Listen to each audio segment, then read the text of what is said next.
Look at that slice. Smooth as midnight velvet, dark as a moonless sky, perfect in every way.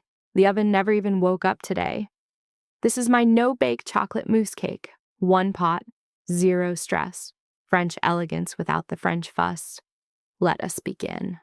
Sprinkle 8 grams of gelatin over cold water, evenly, like snowflakes falling on a quiet pond. Let it rest until it becomes firm and jiggly.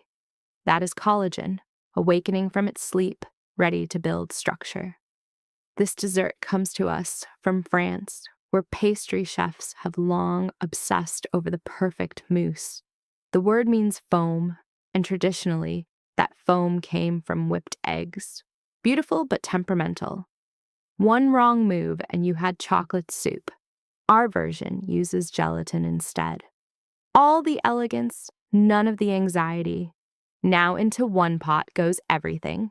Your chocolate, cocoa paste, whole milk, heavy cream, sugar, and condensed milk. All together now, like old friends gathering around a fire.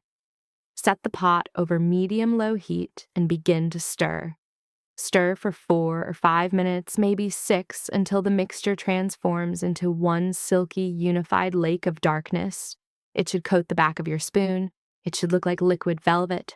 Do not let it boil. Boiling disturbs the peace. Tiny bubbles mean you have gone too far. We want calm here, not chaos. Remove the pot from heat. Add your bloomed gelatin, that jiggly mass waiting patiently for its moment.